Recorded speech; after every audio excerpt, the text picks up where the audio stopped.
الحمد لله رب العالمين والعاقبة للمتقين ولا عدوان إلا على الظالمين والصلاة والسلام على من بعث بين يدي الساعة بالسيف حتى يعبد الله لا شريك له وعلى آله ومن تبعهم بإحسان إلى يوم الدين أما بعد.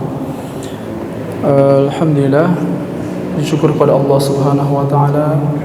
Allah masih menakdirkan kita untuk dipertemukan pada hari yang mulia ini, Yaumul Arafah, hari di mana Nabi mengatakan bahwa tidak ada hari-hari, ya, ma min ayyamin, tidak ada hari-hari yang dimana Allah lebih mencintai amal-amal soleh dalamnya kecuali hari Arafah.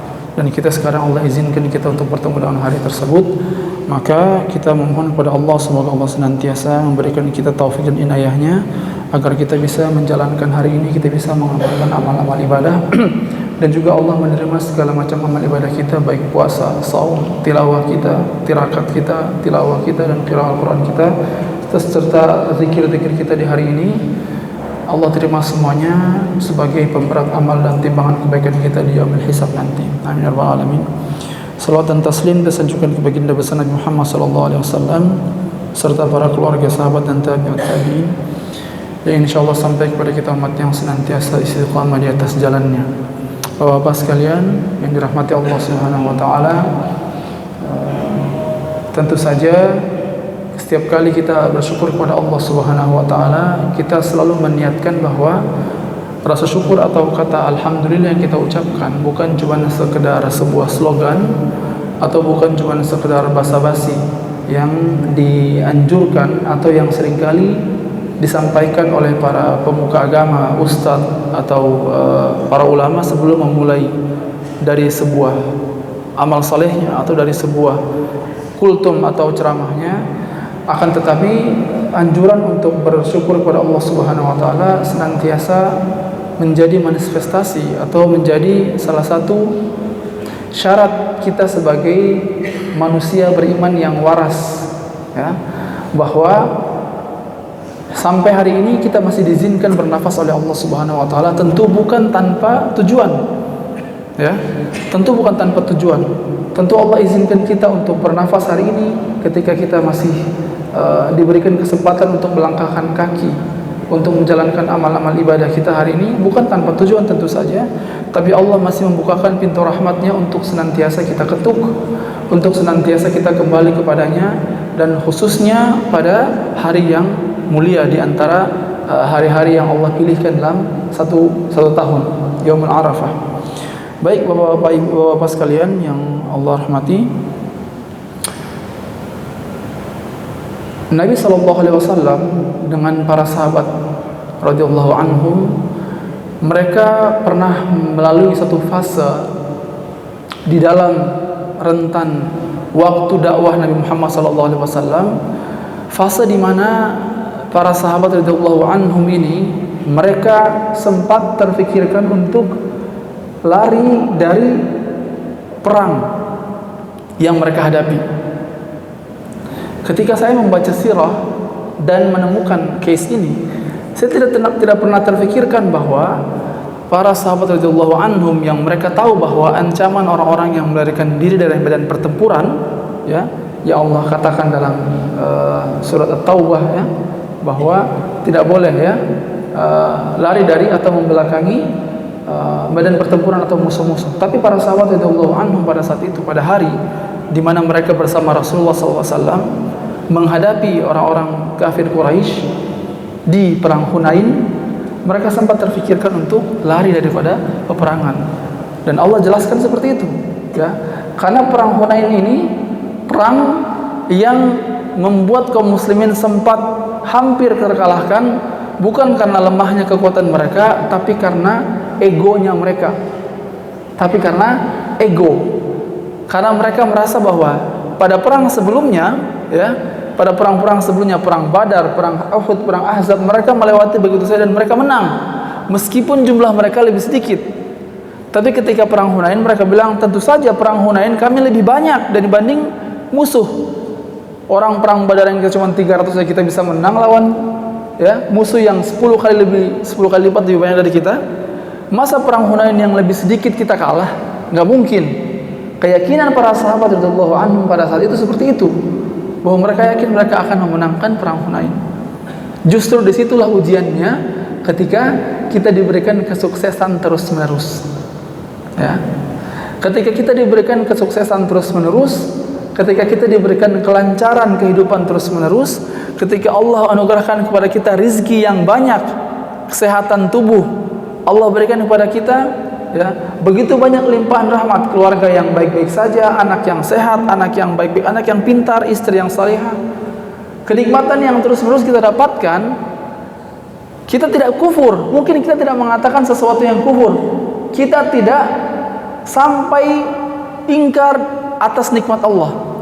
Tapi yang seringkali dilakukan oleh kaum muslimin atau kita orang-orang yang beriman adalah kita lupa bahwa kita pernah berada di titik nol sebelum kita berada di posisi itu, posisi yang Allah berikan limpahan rahmat semua ini. Ya, sebelum saya bisa berdiri di sini, tentu saya dulu ada seorang santri yang makan nasi dan ikan teri, bahkan kadang-kadang tidak makan, Ustaz, ya. Dan kadang-kadang puasa karena tidak ada makanan di pondok, ya. Kita pernah ada posisi itu. Maka dalam sebuah riwayat, ketika perang Hunain terjadi dan berkat daripada teriakan dari Utsman bin Affan, yang tadinya para sahabat radhiyallahu anhum mereka hampir kalah karena ego mereka, akhirnya mereka bangkit kembali dan mereka berhasil memenangkan pertarungan di perang Hunain. Setelah perang Hunain selesai, biasanya kaum muslimin itu mereka akan memberikan harta rampasan mereka ghanimah kepada Nabi Muhammad SAW. Ya, harta rampasan yang mereka berikan, memang dalam hukum fikih kita, ketika harta perang selesai dan terdapat harta rampasan dari kaum Quraisy atau musuh-musuh Islam, maka kita harus mengambilnya dan memberikan kepada Nabi Muhammad SAW. Kemudian Nabi nanti yang akan membagikan, ya, nah, seperti itu. Ghanimah dalam Islam, ya, kita seperti itu fikihnya. Setelah mereka, dan di antara ghanimah, ya, termasuk dalamnya adalah al-utaqa atau para orang-orang yang ditawan, tawanan perang. Di antara ghanimah itu tidak harus harta, ya, tidak harus benda, tidak harus emas, kepingan, dan tapi juga termasuk tawanan perang. Tawanan perang juga termasuk dalamnya ghanimah.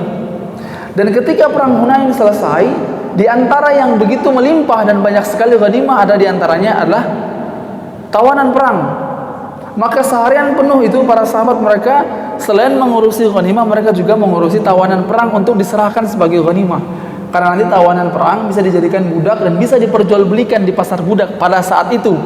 Sekarang tentu sudah tidak bisa. Pada saat itu tawanan perang dikategorikan sebagai ghanimah, harta rampasan perang, karena memang kita bisa mengambil tawanan perang untuk nanti dijadikan budak atau diperjualbelikan di pasar budak pada saat itu.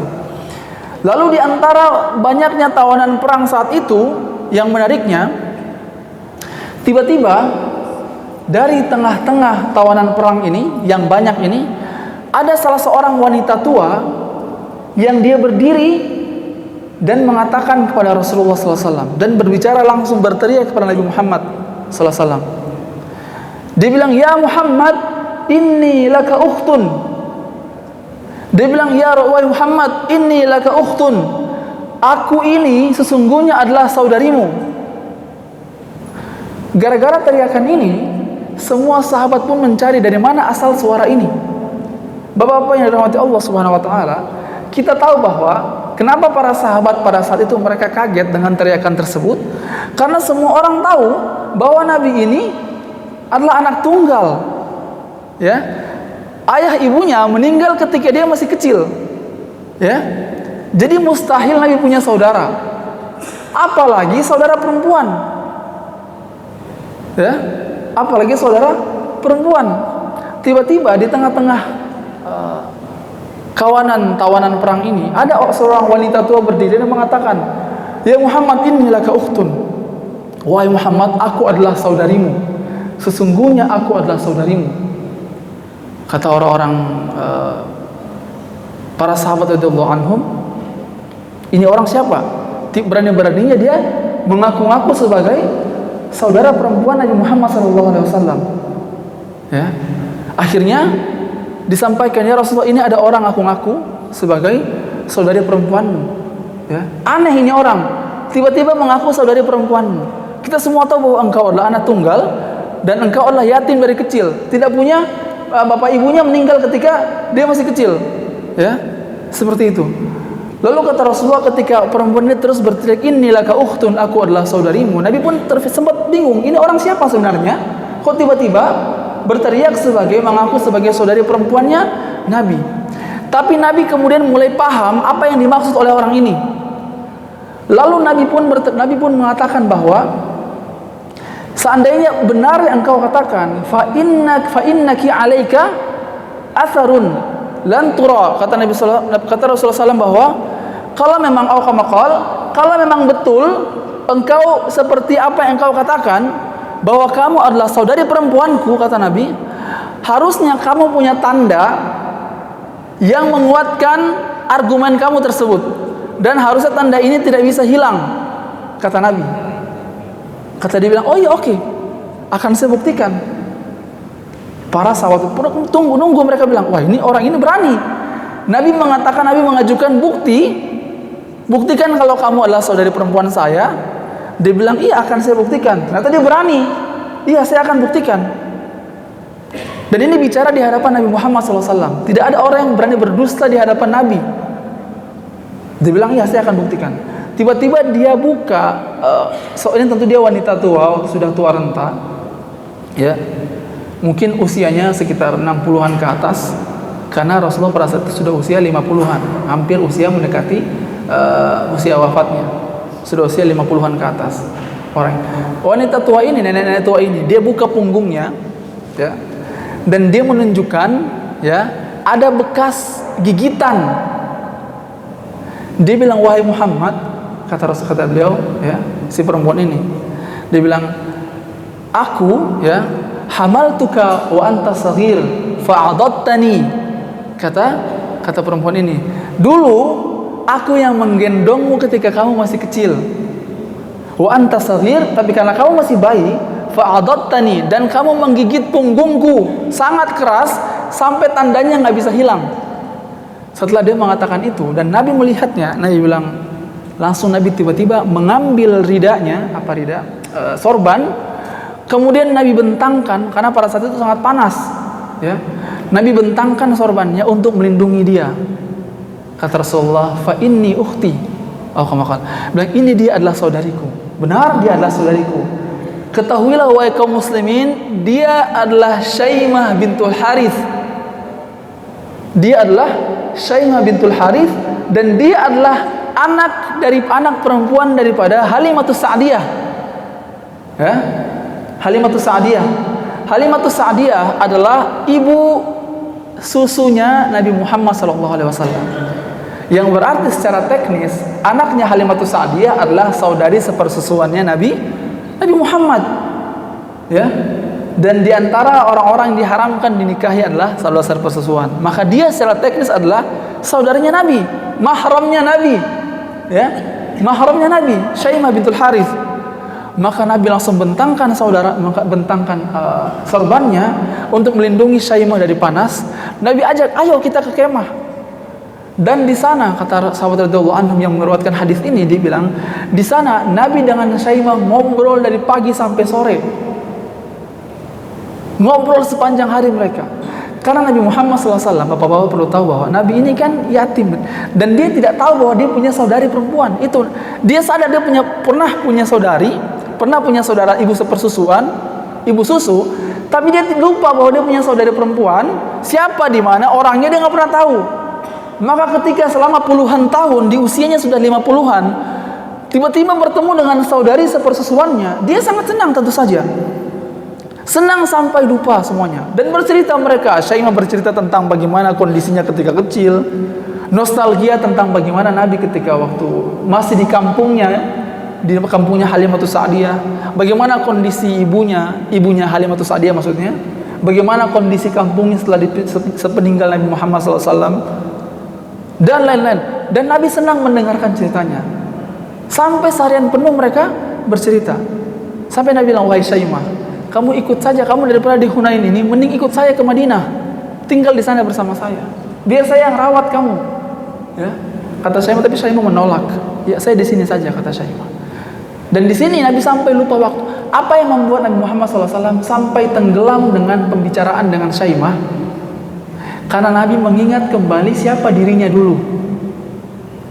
Ya, karena Nabi kembali mengingat siapa dia. Dia dulu hanya anak kecil yang main-main seperti anak kecil pada umumnya, seperti cucu-cucu antum, seperti anak-anak antum pada umum yang kecil, seperti anak kecil pada biasanya.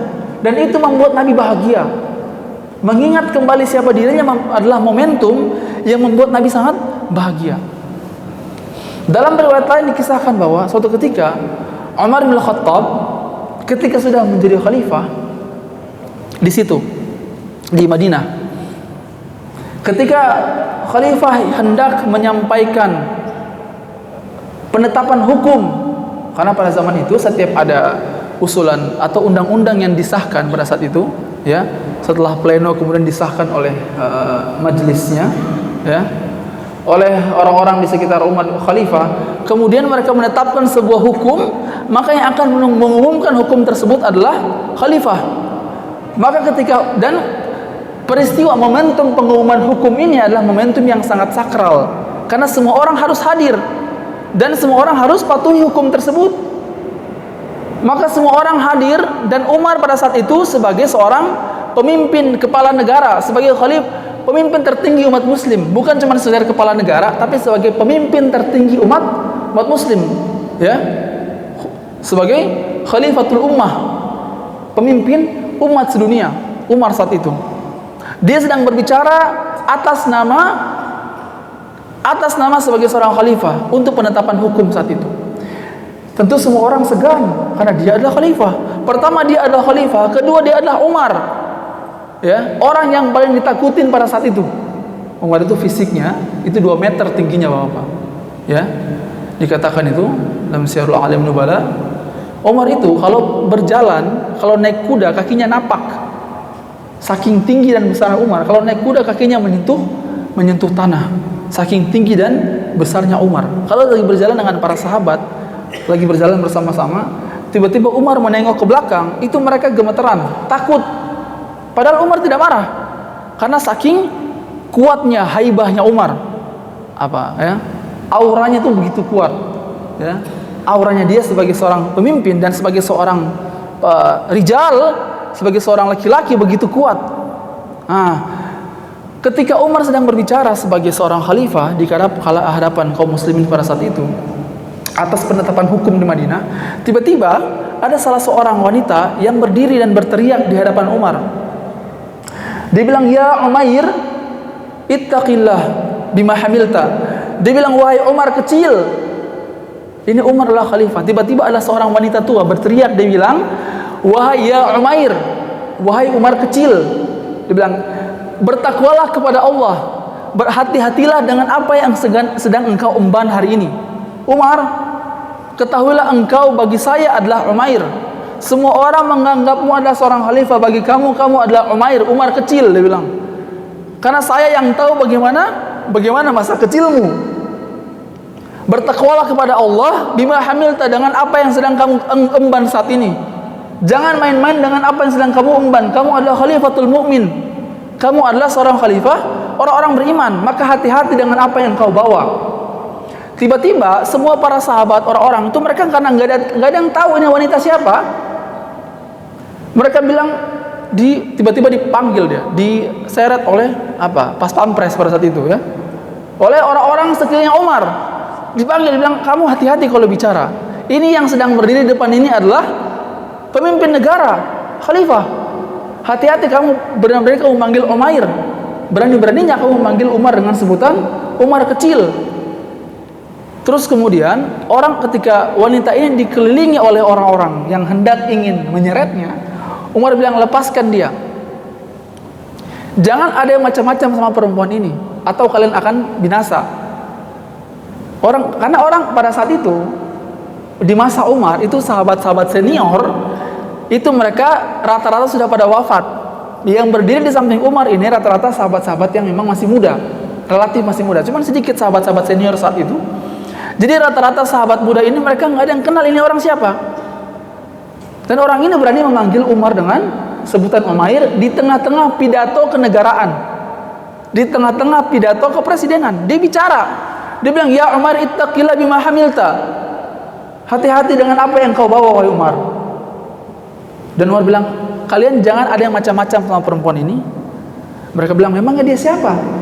Kata Umar, ketahuilah, wanita ini yang gara-gara dia Allah menurunkan surat Al-Mujadilah. Alasan dia mengadu kepada Allah Subhanahu wa taala, maka Allah turunkan hukum zihar. Hukum zihar dan surat Al-Mujadilah turun gara-gara wanita ini curhat. Gara-gara aduan wanita ini kepada Rasulullah SAW tentang suaminya, maka Allah turunkan surat Al-Mujadilah untuk membela wanita ini. Maka lisannya itu didengar oleh langit. Hati-hati kalian berurusan dengan orang ini. Dia adalah Khawlah, orang wanita yang karenanya Al-Mujadilah turun, yang karena dia surat Al-Mujadilah turun untuk membela perkaranya. Hati-hati. Kenapa Umar sampai repot-repot untuk membela wanita ini? Justru karena wanita ini memanggil Umar dengan sebutan Umair. Para ulama mengatakan karena ketika dia memanggil Umar dengan sebutan Umair, Umar jadi terkenang tentang dia adalah anak kecil dulunya, yang sekarang dia adalah khalifah dan manusia dengan tinggi 2 meter. Tadinya cuma anak-anak. Tadinya cuma anak kecil yang masih diasuh dan dilihat oleh Khawlah pada saat itu. Maka Umar tidak berani macam-macam, dan itu mengingatkan Umar sebagai seorang khalifah. Bapak yang dirahmati Allah Subhanahu wa taala, jamaah Masjid Baitur Rahman, dari 2 riwayat ini kita tahu bahwa sebagai seorang mukmin, momentum untuk mengingat kembali siapa kita itu adalah momentum yang penting. Momentum untuk mengingat kembali bahwa kita adalah hamba Allah adalah sesuatu momentum yang perlu kita adakan setiap dalam hidup kita. Entah sepekan sekali, seminggu sekali, sebulan sekali, setahun sekali. Tapi momentum di mana kadang mungkin kita hanya merenungi diri kita tentang dosa-dosa kita, tentang bagaimana apa yang kita lakukan, tentang planning jangka panjang kita, tentang resolusi tahunan kita yang gagal ataupun terlaksana. Tapi kita jarang sekali mengadakan satu waktu momentum kita untuk kembali mengingat siapa diri kita aslinya, bahwa kita hanya seseorang yang diciptakan dari mimma indafiq. Allah katakan dalam Al-Quran, hanya manusia yang diciptakan dari air hina yang terciprat. Ya, semua orang, siapapun setinggi apapun jabatannya, sebesar apapun fisiknya, kita perlu satu momentum dalam hidup kita untuk mengingat kembali bahwa siapa diri kita, siapa kita sebenarnya, ya, siapa kita sebenarnya, dari mana asal kita, bahwa dari sebelum kita sampai pada posisi ini, kita pernah berada di posisi yang sangat-sangat rendah. Mungkin kita pernah dihinakan dulu, mungkin kita pernah dianggap remeh oleh orang, mungkin kita pernah tersesat, sampai pada posisi saat ini. Dan Allah pertemukan kita dengan hari ini, Yaumul Arafah. Ya, Yaumul Arafah adalah hari yang bermakna sebagai hari di mana kita berasal dari kata irfah atau pengenalan. Al-Arafah atau pengenalan, di mana hari ini kita dianjurkan untuk kembali merenungi, mengetahui siapa diri kita. Hari ini adalah satu momentum di mana kita penting untuk mengingat kembali siapa diri kita, mengingat kembali bahwa kita ini adalah hamba Allah yang tidak mungkin melakukan apapun tanpa persetujuan daripada Allah Subhanahu wa taala. Semua yang sudah terjadi, yang sudah terlaksana, tentu tidak akan terjadi kecuali atas ridho dan juga taufik dan inayah yang Allah berikan kepada kita. Maka hari ini semua orang, ya, dianjurkan untuk berpuasa. Orang-orang yang sedang melakukan haji, mereka justru diwajibkan untuk melakukan wukuf, ibadah terpenting al-hajju, ya. Hari adalah wukuf adalah haji, core-nya adalah wukuf. Ya. Core-nya haji adalah wukuf, karena ibadah yang memisahkan antara umrah dan haji cuman wukuf. Sama-sama rukunnya sama semuanya, sama-sama niat, sama-sama berihram, sama-sama sa'i, sama-sama tawaf, sama-sama haji, sa'i, sama-sama tahallul di antara rukun-rukun tapi yang membedakan antara rukun haji dan umroh cuma wukuf orang haji, wukuf orang umroh tidak. Karena ini adalah core-nya haji. Ketika orang-orang wukuf di Arafah, mereka semua harus menanggalkan apapun. Tidak ada orang yang wukuf pakai jas tuh, nggak ada, Pak. Nggak ada orang wukuf pakai jas lengkap, panas, pakai apa ya? Nggak ada, semuanya pakai pakaian yang sama, pakai pakaian yang akan mereka bawa ketika mereka mati nanti. Ya, maka Arafah menjadi sebagai momentum untuk mengenali diri sendiri. Man arafa nafsa, faqad arafa rabbah.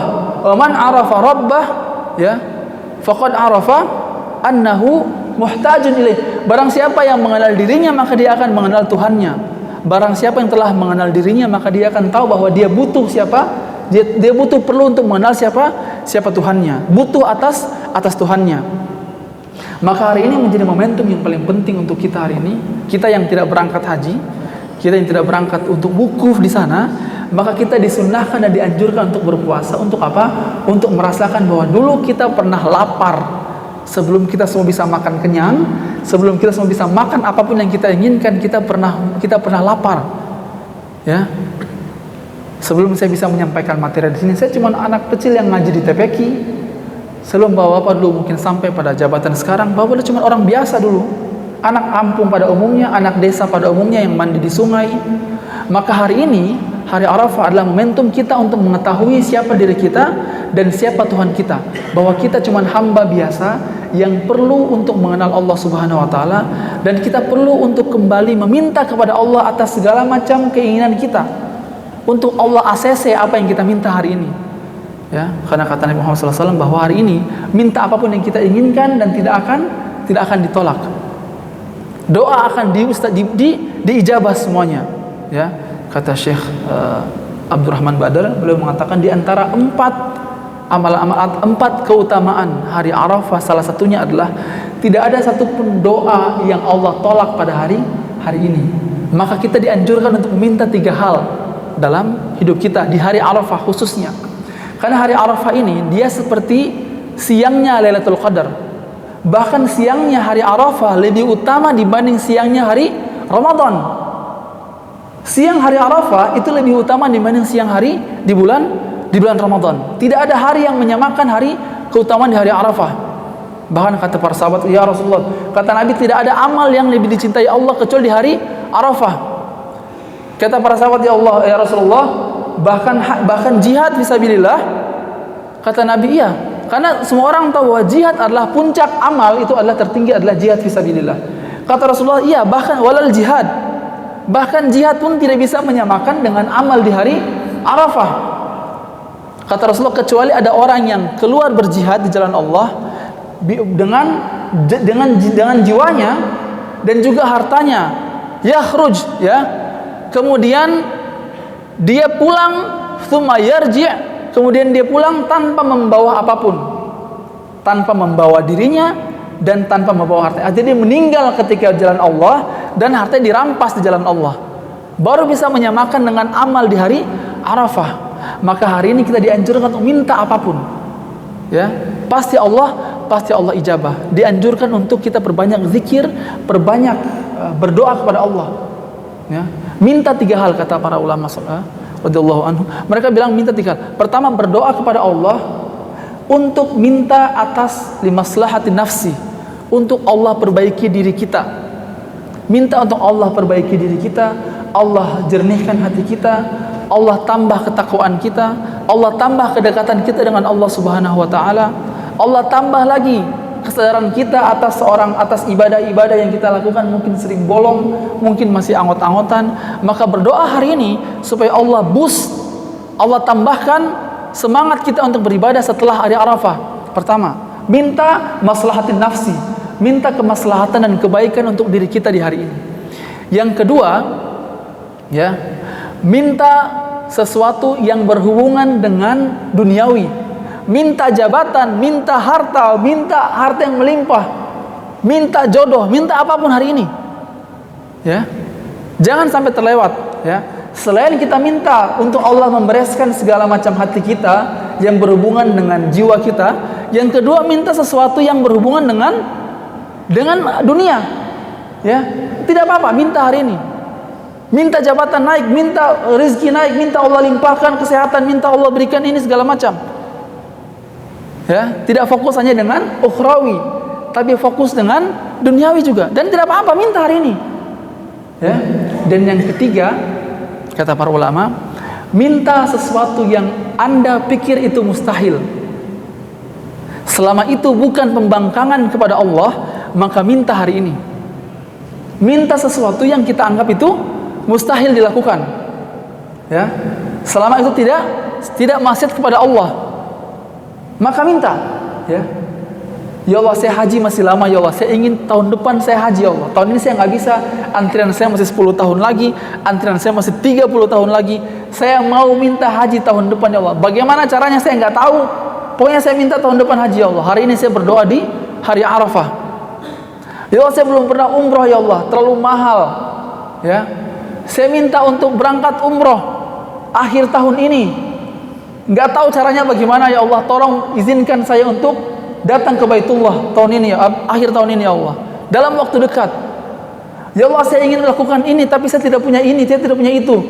Tolong berikan, ya Allah. Saya tidak tahu bagaimana caranya, karena sebagai manusia terbatas akal saya untuk memperhitungkan itu bisa berhasil. Maka tolong berikan jalan, ya Allah. Ini mustahil bagi kalkulasi matematis manusia saya. Maka tolong berikan itu, karena Engkau ala kulli syai'in qadir. Engkau bisa melakukan segala sesuatu atas kehendak-Mu. Maka berikan itu. Minta atas maslahatin nafsi, minta kebaikan untuk diri kita, hati kita, Allah perbaiki amal-amal kita. Yang kedua, minta untuk supaya Allah berikan dunia kepada kita, Allah berikan jabatan, Allah berikan rezeki yang melimpah segala macam. Yang ketiga, minta sesuatu yang mustahil. Ya Allah, saya mungkin selama usia perkawinan puluhan tahun belum punya anak, ya Allah. Hari ini saya pertaruhkan semuanya, tolong berikan saya anak. Hari ini saya berdoa kepadamu, ya Allah, di hari Arafah berikan saya itu. Secara kalkulasi matematis kedokteran bilang bahwa istri saya sudah tidak mungkin hamil, tapi saya tahu Engkau adalah sesuatu yang ala kulli syai'in qadir. Ya, maka tolong takdirkan saya untuk punya anak, meskipun itu mustahil bagi ilmu pengetahuan. Tolong berikan itu, ya Allah, karena Engkau bisa melakukan segala sesuatu. Minta selama itu bukan maksiat kepada Allah, maka insya Allah hari ini Allah akan kabulkan semuanya, asalkan tidak sesuatu yang bermaksiat kepada Allah Subhanahu wa taala. Semoga Allah takdirkan untuk hal-hal baik untuk kita hari ini. Allah kabulkan semua hajat-hajat kita. Allah perintahkan, Allah terima semua amal-amal kita, baik yang berpuasa, baik yang sedang bertirakat, baik yang sedang mengamalkan amal-amal ibadah lain khusus di hari Arafah. Apapun hajat-hajat kita semuanya untuk kebaikan kita, kebaikan negeri kita, kebaikan pemimpin-pemimpin kita, kebaikan saudara-saudara kita, kesehatan diri kita, kesehatan saudara-saudara kita, kesehatan keluarga kita. Allah lapangkan rezeki kita semuanya. Allah bebaskan kita daripada hutang-hutang kita, dan Allah kabulkan semua hajat-hajat kita yang mungkin kita pikir sulit. Allah kabulkan semuanya hari ini. Amin ya rabbal alamin. Mungkin itu saja sampaikan. Kurang lebih saya mohon maaf. Ada yang mau ditanyakan atau diskusikan, silahkan Bapak. Baik, Bapak Ibu sekalian, mengenai tema kita pada saat ini, mungkin dari Bapak Ibu sekalian yang ingin bertanya tentang apa yang disampaikan dalam semua pemahaman dan sekedar silakan ini, silakan.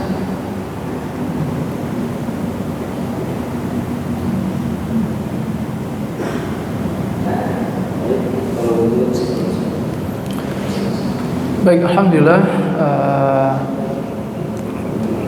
kita hari ini sudah berada di pertengahan hari Arafah, ya. Karena nanti selesainya nanti sampai maghrib, sampai nanti takbir berkumandang, maka kita masih punya waktu. Jadi bapak-bapak mungkin yang baru bergabung atau baru engah setelah datang kajian, oh Ustaz, ternyata hari ini hari yang spesial. Iya, hari ini hari yang spesial. Justru hari Arafah itu hari yang lebih utama juga daripada hari Ramadan. Yang mungkin sudah jam segini masih setengah hari lagi, masih ada setengah hari untuk kita bermunajat. Bahkan para ulama itu mereka biasanya mereka mengkhususkan semua off pekerjaan mereka. Mereka berdiam diri di mihrab meminta kepada Allah, menangis. Ya, bahkan para ulama menyampaikan barang siapa yang hari ini tersentuh hatinya dan menangis pada Allah, berarti ada yang masalah dengan keyakinannya kepada Allah. Ya, maka hari ini minta kita masih punya waktu 6 jam ya sampai nanti maghrib, karena perpindahan waktu dalam Islam itu ketika maghrib ya. Maka manfaatkan waktu itu dengan berzikir, perbanyak berzikir kepada Allah, perbanyak doa kepada Allah, dan yang khususnya berdoa minta supaya agar Allah bebaskan kita dari api neraka, karena dalam hadis Nabi mengatakan bahwa hari ini adalah hari, tidak ada hari yang lebih banyak Allah bebaskan orang-orang dari api neraka kecuali hari Arafah hari ini ya. Maka perbanyak doa, perbanyak zikir, dan terutama zikir yang paling utama tentu saja membaca Al-Quran hari ini insyaallah. Itu saja mungkin sampaikan, kurang lebihnya saya maaf. Kita tutup dengan bacaan hamdulillah majlis. Subhanakallahumma bihamdika nasyhadu an la ilaha illa anta nastaghfiruka wa natubu ilaik. Assalamualaikum warahmatullahi wabarakatuh.